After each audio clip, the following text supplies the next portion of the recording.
नमस्कार मित्रों, जय श्री कृष्णा। कैसे हैं आप सब। मैंने अपने पिछले वीडियो में आपको भगवान के अस्तित्व के प्रमाण दिए थे, उस पर विश्वास करने के प्रमाण दिए थे। आज मैं आपको फिर से एक कहानी सुनाना चाहती हूँ जिससे आपका भगवान पर विश्वास और प्रबल हो जाए। आज मैं जो आपको कहानी सुनाने जा रही हूँ वो एक ऐसे इंसान की है जिसका भगवान पर अटूट विश्वास था। वो हमेशा अपने हर काम में ये सोचता था भगवान मेरे साथ है, और इसीलिए वो कभी कोई बुरा काम करता ही नहीं था।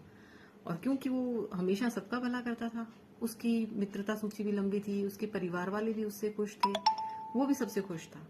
लेकिन कहते ना, समय किसी का एक सा नहीं रहता। एक बार ऐसा हुआ कि उसको बिजनेस में बहुत घाटा हो गया, उसका शरीर भी कुछ बीमार रहने लगा। ऐसे समय में जब उससे सबसे ज्यादा उसे लगा कि मैंने सारी उम्र सबकी भलाई की है, तो मेरा तो इतना बड़ा कुनबा है, परिवार है, मित्र है, मेरी आपत्ति भी टल जाएगी।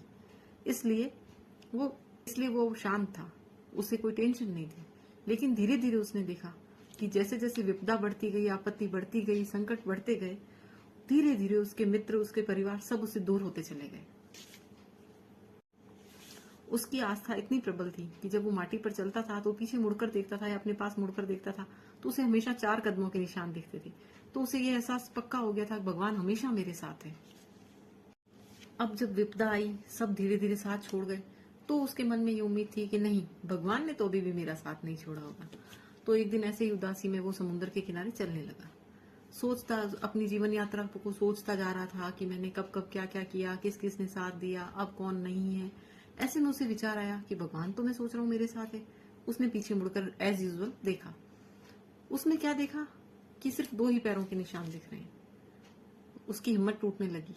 वो वहीं बैठ गया, रोने लगा, जार जार रोने लगा कि हे ईश्वर, मुझे बाकी का सबसे तो पता ही था, उनसे तो इतनी उम्मीद भी नहीं थी, लेकिन तुमने भी मेरा साथ छोड़ दिया। ये कैसे? मैंने तो हमेशा तुम पर विश्वास किया, हम तुम्हें हमेशा अपने साथ महसूस किया, आज तुम भी मुझे छोड़ गए। जब वो खूब देर तक रो लिया, जार जार रो लिया, तब फिर उसने आंखें खोली। उसे लगा कि अब तो मुझे अकेले ही चलना है, आंखें तो खोलनी ही पड़ेगी, घर तो जाना ही पड़ेगा। जब उसने आंखें खोली तो सूरज उसके पीछे था और सामने उसे माटी पर परछाई दिखी। वो उस परछाई में क्या देखता है कि एक भगवान है और उन्होंने उसे गोदी में ले रखा है। वो खुद भगवान की गोदी में है। तब उसे समझ में आया कि वो जो पीछे पैरों के निशान दिख रहे थे वो तो उसके तो थे ही नहीं, वो तो भगवान के थे। और क्योंकि अभी संकट है, विपदा है, भगवान उसे उन सबसे बचाना चाहते हैं, इसलिए भगवान ने उसे गोदी में ले रखा है। ठीक वैसे ही जैसे जब बच्चा कुत्ते से या किसी जानवर से डरता है, उसके पिता उसको गोदी में ले लेते हैं।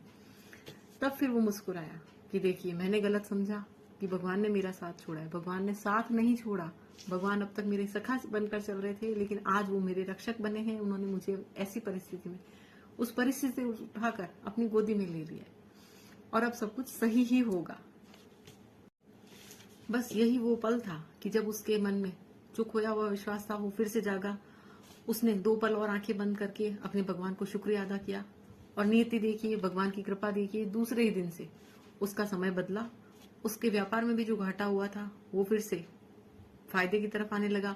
उसके जो शेयर डूबे थे या जो कुछ भी हुआ था, वो सारी परिस्थितियां वापस पॉजिटिव होने लगी। उसकी हेल्थ, क्योंकि वो चिंता से खराब हो रही थी, क्योंकि अब उसको भगवान पे विश्वास आ गया था, उसकी हेल्थ भी दिन ब दिन ठीक होने लगी और वो वापस अपने अच्छे दिनों की तरफ पहुंच गया। तो इसलिए कभी अपने बुरे दिन में ये मत सोचिए कि भगवान ने आपका साथ छोड़ा है। नहीं, वो सिर्फ आपको स्ट्रांग बना रहे हैं। वो सिर्फ हमारे कार्मिक अकाउंट हो सकते हैं जो हमारे सामने आ रहे हैं, लेकिन भगवान हमारा साथ किसी परिस्थिति में नहीं छोड़ते। वो बस अपना रोल बदलते हैं। उन्हें कब किस रूप में हमारे सामने आना है वो तय करते हैं, ये हम नहीं तय कर पाते।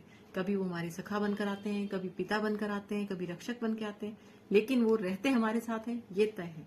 तो विश्वास बनाए रखिए।